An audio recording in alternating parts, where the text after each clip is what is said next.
China के शहर Beijing में समर ओलंपिक्स की तैयारियां जोरों शोरों से चल रही थी। पिछले कई सालों की कोशिशों के बाद आखिरकार इस बार चाइना को समर ओलंपिक्स 2008 होस्ट करने का पहली बार मौका दिया गया था। इसी वजह से चाइना इस इंटरनेशनल इवेंट को हर सूरत में बगैर रुकावटों के अंजाम तक पहुंचाना चाहता था, जिसके लिए $40 बिलियन यानी तकरीबन 3000 अरब रुपए खर्च करके न सिर्फ न्यू स्टेडियम्स बनवाए गए बल्कि दुनिया में अच्छा इंप्रेशन देने के लिए बीजिंग एयरपोर्ट को रेनोवेट भी किया और लोकल ट्रांसपोर्ट में हजारों नई बसेस भी ऐड की गयी। लाइट्स, जनरेटर्स, सिक्योरिटी, ट्रांसपोर्ट सब चीजें रेडी थी, लेकिन फिर भी कुछ न कुछ गड़बड़ लग रही थी। ओलंपिक्स की ओपनिंग सेरेमनी में अब सिर्फ 2 दिन रह चुके थे। दुनिया भर की टीम्स बीजिंग पहुंच चुकी थी, टिकट्स भी बुक हो चुकी थी और पूरी दुनिया इस इवेंट का शिद्दत से इंतजार कर रही थी कि चाइनीज गवर्नमेंट को एक ऐसी खबर मिली जिसने उनके पैरों तले जमीन ही निकाल दी।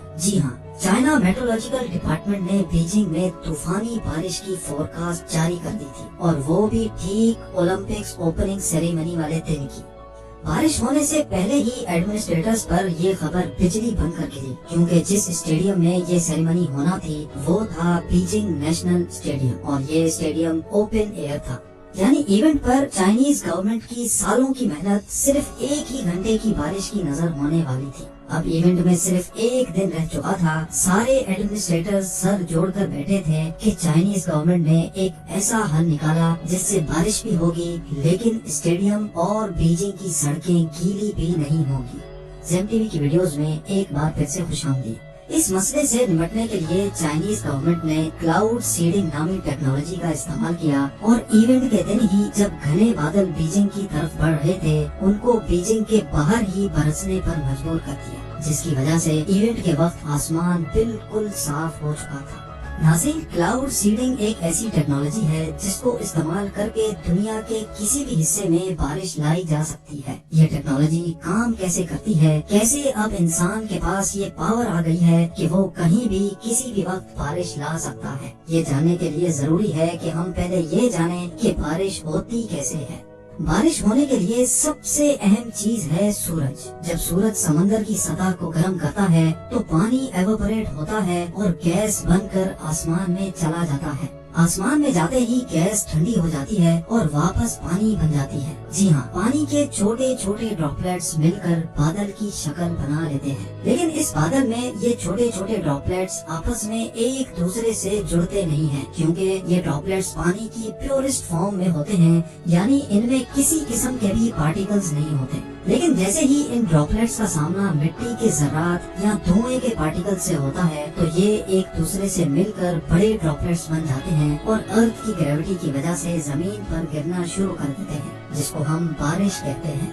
ये तो था बारिश का बेसिक फंक्शन, लेकिन क्लाउड सीडिंग से बारिश कैसे मुमकिन बनाई जाती है। क्लाउड सीडिंग टेक्नोलॉजी पहली बार 1946 में अमेरिकन केमिस्ट विंसेंट शॉफर ने डेवलप की थी, जिसमें सिल्वर आयोडाइड नामी एक कंपाउंड को आसमान में बादलों के ऊपर स्प्रे किया जाता है, जो बादलों में ही मौजूद छोटे छोटे ड्रॉपलेट्स को एक दूसरे से मिलने पर मजबूर कर देते हैं और आखिरकार ये ड्रॉपलेट्स इतने हैवी हो जाते हैं कि वो बारिश बनकर जमीन की तरफ गिरना शुरू हो जाते हैं। लेकिन इस बारिश को सिर्फ रेन नहीं बल्कि आर्टिफिशियल रेन कहा जाता है।